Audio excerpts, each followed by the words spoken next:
Kanina ma'am, nung pinaplay po natin yung video, bakit yung asawa niyo po yung umakbay, unang umakbay? Tawag niya po kasi talaga dyan kay Gitoy, Chong. Okay. Sabi niya, Chong, sabi niya, ba't naman ganon? Ba't pati anak ko? Sabi niya ganon. Ang rebuttal niya, salbahe daw po yung anak ko. Ang sabi po ng asawa ko, paano naging salbahe sa'yo? Kasi daw sinipa daw siya. Sabi niya, kailan nangyari yan? Sabi niya, nung New Year daw. Kasi nagkaroon po sila ng parang gathering, silang mga taga doon. Kasi isang place po kami. May mga picture din po sila. Tapos sabi niya, ba't hindi mo sinumbong sa akin? Sabi niya ganon. Tara, mag-usap tayo. Sabi niya ganon. Tapos, yun po, parang siguro, na siya. Ilang taon ba si Gitoy? 49 po. Mas matanda pa. Opo. Okay. Pero nakakapagtaka din, attorney, yung suspect is may dala talagang patalim.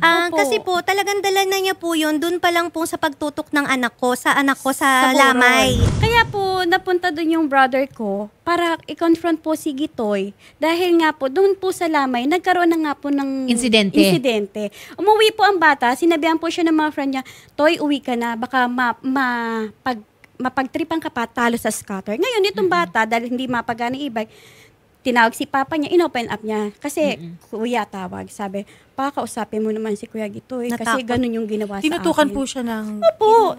Ilan taon na po? 17 po. 17. Yun po, nakapag-file po kami noon sa pulis. Ano po kami, direct filing. Waiting na lang po kami Waiting na lang po kami sa psychiatrist. Kasi po, ma'am, sa totoo lang, nawa ko. Ako po from Taguig ako. Para lang maging kampante siya kasi nag-OJT po siya. So kinuha mo muna. Opo. Para lang maano. Kasi ganun siya lagi. Ma'am, ang tagal niya po umiyak doon sa Bausi. Okay. Sinisisi niya po yung sarili niya. Minor. Kasi minor siya rin. So, nakita mo itong entire incident? Hindi po entire incident. Ang naabutan ko na po, yakap-yakap na po ng asawa ko si Gitoy. Tapos, ang sabi niya po, sinisigaw niya, tumigil ka na. Okay. Tapos si Gitoy po, sumisigaw pero hindi ko po naintindihan anong sinisigaw niya. Okay. Na-shock na po ako nung pagtingin ko, dugoan na po yung asawa ko, tumutulo na po yung dugo. Okay. Yung pong anak kong minor, gustong tulungan yung Tatay asawa niya. ko. Oo. Pinigilan ko po, ma'am, Kasi baka mamaya madamay pa. Opo, kasi baka masaksak pa. Sabi ko, anak, Okay. takbo Ng ka na ng pulis. barangay na. O barangay. Ako po, umuwi po ako ng bahay. Tinawag ko po yung anak kong panganay. Sabi ko, Okay. nakpilisan mo, labas ando ng papa.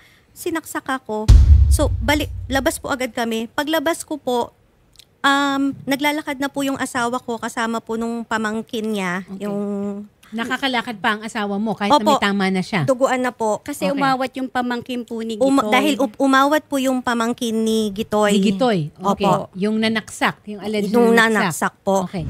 Ang nakaawat po sa kanila kasi walang gustong lumapit, ma'am, syempre. Oo, duguan. Tapos hindi mo May alam kung ano panaksak, pa yung... syempre. Tapos nagwawala yung nananaksak, walang may gustong lumapit.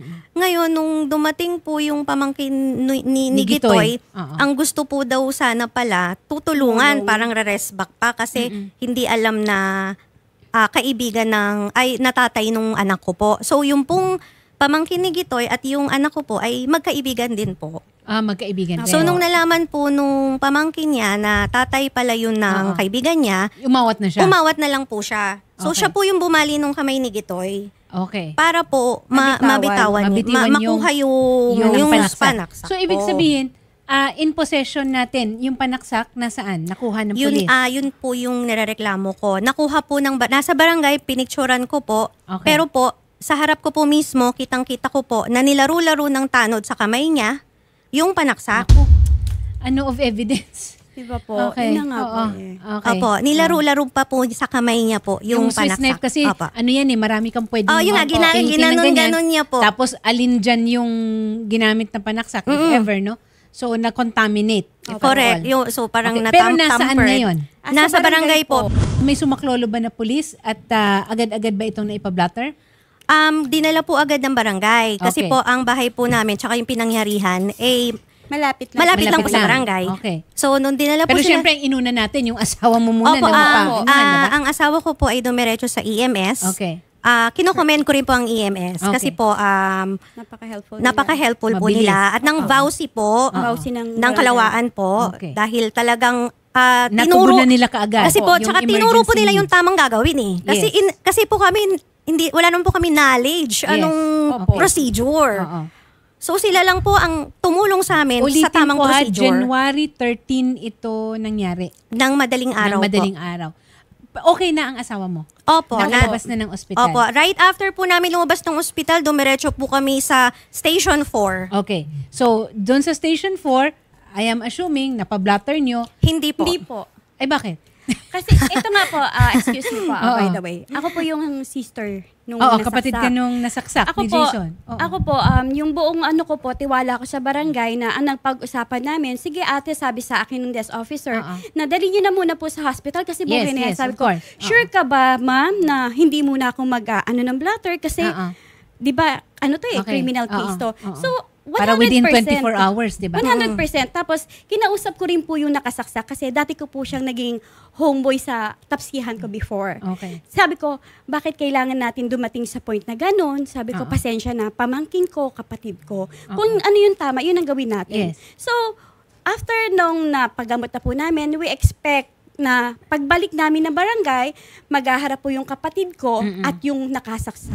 Magandang hapon po, Captain Gilbert Bruan. Magandang hapon po, ma'am. Magandang hapon po. Ano na po ba ang status? Na-imbestigahan na po ba ito? Ano po ang next steps? Kasi apparently hindi na pa-blatter. Tama po ba ako, Captain? Ma'am, sa substation po kasi namin, wala po kaming lahat dito. Ang investigation po is naka-centralize po sa investigation section po. Okay. Ang doctor po. Okay. Oh. So wala pa po. Hindi pa umabot dyan, ano? Ma'am, di bali, ang ano is, Wala kayong ang record? ano namin is, nag-uusap po sila sa barangay. Ngayon, Oo. hindi po na-endorse dito sa amin yung case. Okay. Sir, pero hindi na ito pang barangay di ba? If I am not mistaken, pwedeng idiretso ito dyan sa inyo. Meron po silang kausap na, ano ba ito? Lieutenant Sergeant Verdad? Before ko pa po makausap si Verdad, ma'am, umaga na po kasi yon, galing na po kami ospital. During na nasa ospital po kami, dumulog po doon yung anak kong panganay at yung pamangkin po ng asawa ko. Hindi po nila na-note kung sino po ang pangalan nila. Pero mga around 3 a.m. or 3:10, ang pagkakasabi po nung polis na nakausap nila doon, sa tingin nyo ba'y kamamatay niya yung saksak niya? Ngayon kung mamamatay na siya, pupuntahan namin siya para kuhanan namin siya ng statement. Tinawagan ako ngayon ng pamangkin ng asawa ko. Tita, kaya po ba ng tito na makapunta daw dito? Kasi kailangan daw po talaga ng salaysay ni tito. Okay. Sabi ko, sige nak, pag makalabas kami dito, dyan kami dederecho. Which is yun po yung ginawa ko. Ngayon po, ito pa po ang sabi. Doon po ako doon ako medyo nabother kasi ang pagkakasabi pa po sa anak ko na huwag kayong padalos-dalos ng mga desisyon. Kasi what if mapakulong nyo nga yung tao, kaso may mga kamag-anak naman yan, di hindi naman kayong makakatulog na mahimbing. Bakit ganun po Bakit yung may approach? parang pananakot? Opo. Ay, sandali lang. O sige, I get the picture.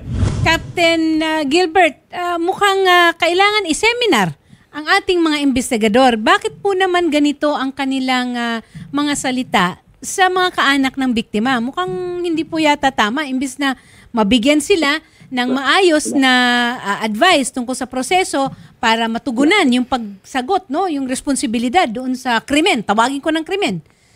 Bakit naman po ganito, sir? Ma'am, i-ano ko lang po, i-clarify ko po kung sino po yung pumunta dito at sino po yung nakausap nyo para mas malinawa. Okay. Sir, ganito ha. We don't have the names right now, pero picture. Pag sinamahan po namin itong mga kaanak ng biktima, sigurado po ako na makikilala nila sa litrato, Yes sa mukha po. Meron po pumunta rito, ma'am, kaninang umaga. Anak po namin yun. Anak na nila yon, sir. Anak nila yung kaninang umaga. Same anak ko po na kausap nung madaling Same araw. nakausap nung madaling araw. At anak Okay? ko. So, ang ano po natin is mangingi sana kami ng police Police report. Oo. Yun na po yung pinaghihingi na po natin sila Opo. kasi. Oo.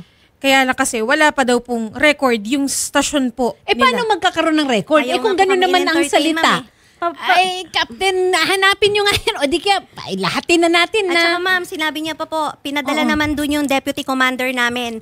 At andun din po kami nung hindi pa tinatakbo ng ospital ang asawa ko, may mga pulis pong dumating from the Station 4. Yung isang pulis, pinuntahan pa po yung asawa ko sa EMS habang pina-first aid, sinilip lang. Ang sabi, malalim ba'y tama? Okay, so mukhang... Pero ma'am, nung punta po ang mga bata ngayon, we expect po na mabibigyan kasi yun po ang sabi sa mga bata. Then meron po silang hinanap hanggang sa hindi na po mabibigyan. Hanggang ngayon po, nandun Hindi, po sabi ang mga kakain bata. lang. Yung una po sabi, tatapusin lang daw pong kumain, bibigyan. Okay. Tapos, nung tapos na pong kumain, CFA naman. CFA naman daw pong hinahanap. Certificate to file action. Oo. Sir, is this necessary na kailangan po dumaan muna ng barangay considering the gravity po ng insidente o ng sitwasyon and kung ano yung natamo na sugat, sabihin na natin, and the intention siguro, no, nung akusado, Captain? Na yun is wala po kaming pinangawakan na ebidensya na tapos is hindi po na turnover sa amin ng barangay yung case na incomplete. Ganito sir. I think kaya po at aasahan po namin from your office mismo na kaya nyo po ito ipalabas kung sino man yung mga nag-assist, tawagin ko na nag-assist kasi mabait ako yung nag-assist o tumugon doon sa dito sa insidenteng ito, yung nagpunta doon. Sir, I'm sure you will be able to ask your people kung sino po ito sila. But in the absence, at kung hindi po kakayanin yan, ang ire-request po ng Wanted sa radyo, sasamahan po ng reporter namin, a complete photo profile of all of your officers at ituturo po. Kaya naman po namin produce yun, i-provide yun. There you go. Kung yung mga nag-a-assist po sa everyday na activity po na ginagawa ng Yes. natin, Oo. ng Kasi personnel po natin. Sir, pwedeng pakicheck na lang po also the veracity, Yes, ma'am. nun sa sinasabi Yes, na nagpunta doon tapos sasabihan pa, parang tatakutin pa na huwag kayong padalos-dalos sa pagdesisyon dahil baka may mga kamag-anak ito at alam nyo na. Sir, kung kayo naman ang mapagsasabihan ng ganyan, di ba, ilagay natin po ang sarili natin sa posisyon po ng mga kaanak, hindi lang dalawang isip, Shari. 3, 4, 5 beses ako mag-iisip kung magsasampa ba ako ng kaso, which is very wrong. Our police force is there to protect. Okay? To protect at tumulong po doon sa mga nadehado. Sabihin na natin, ha? And we have CCTV. Meron namang CCTV na magpapakita. Mismong kaanak po nung akusado ay tumulong doon sa biktima. And I think that's a malakas na na pruweba yun kung makuhanan natin ang affidavit. Sige. Ako, malaki ang tiwala ko kay Police Captain Gilbert Bruan na kaya niya ito, ma'am. makikita niya ito. Pumunta na lang po sila dito para may assist ko pa. Yes. Mismong sa tanggapan ninyo, sir. Ma'am, kung yan din po yung pumunta rito na naghingi ng advice, Yes. pwede po siyang bumalik dito kasi ang inaano niya is kanina, ang paliwanag po kasi niya kanina is nag-usap sila sa barangay. O kaya yung whole story is hindi ko na-get yan. Okay. Kaya hanggat maaari, ma'am, kung gusto nyo, dahil kung may proseso naman tayo, kung ano yung ano ng medical legal na kung anong medical legal na Report. finding, report.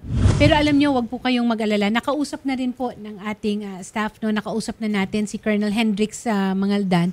Nasa meeting lang siya, pero gusto niya na kayo rin mismo makausap para mismong office rin niya ay magtatalaga ng tututok dito sa kaso. Okay. Concerned sila lalo na doon sa sinabi na yung investigador mismo o may mga kapulisan, hindi natin sure din kailangan maimbestigahan na nagsabi pa sa inyo na huwag kayong At saka ma'am, padalos-dalos. right after hospital, dumiretso po kami doon ng asawa ko. Kahit gustong-gusto na magpahinga ng asawa ko. Yes, okay. Understood. Kausap ko yung Verdad. Sabi ko, sir, kami po yung... Verdad ba ay apelyido yan? Yung po yung nakita kong name niya dito. Diyan naka-uniforme. Opo. Okay. Sabi ko, So ayan, Captain Gilbert Sir, Ruan, you have a name. Sir, Verdad. kami po yung biktima, yung anak ko po nandito kagabi.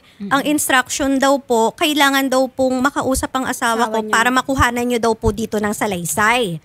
Ayun. Ngayon, ang ginawa po ng Verdad, tinignan lang po yung mga papel ko, pinakita ko po kasi sinend na lang sa cellphone ko yung spot report kasi nga wala na ako sa barangay Sabay nagchat-chat. Tapos sabi ko, ang tagal, tapos sabi ko, parang may mali. Sabi ko, sir, ano pa pong inaantay Ano bang natin, proseso? sir? Bakit Okay. hindi nyo pa pukuhanan yung asawa ko ng salaysay, sir?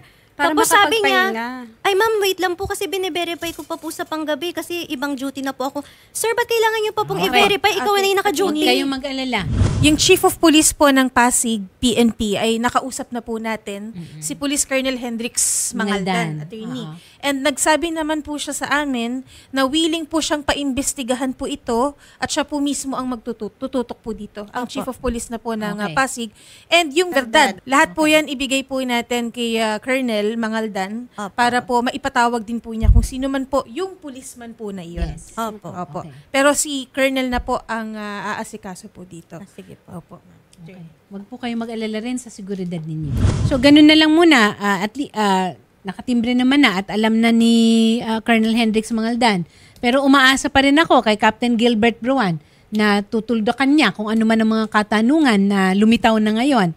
At pauna na ang aking pasasalamat na ang ating kapulisan ay magpapatuloy sa kanilang responsibilidad na ang kapakanan ng kanilang mga constituents na lang ang tawagin ko dito. O yung mga naninirahan sa lugar na kinasasakupan ng kanilang responsibilidad ay mabibigyan nila ng seguridad talaga. Okay? Hindi init ang ulo ko, pero sa Wag mo totoo natin. lang. Opo. Sige po ma'am, samahan po namin kayo Yes kay po. Colonel Mangaldan, ma'am. Mangaldan, Para po, opo. Chief of Police na po yun, ma'am, sa Sige Pasig. po. Para po maasistihan po kayo. Schedule Okay. po natin. Salamat po. Saka sana po Maraming patuloy na salamat magpagaling ang asawa niyo. Yes ha? po, ma'am. Pinagdasal ko po talagang makausap ang tamang tao, ma'am. Sa tingin ko po talaga, tulpo po talagang makakatulong, ma'am. Sige po ma'am. Salamat po ma'am. ha? Kausapin po kayo. Opo. Thank you po. Thank you.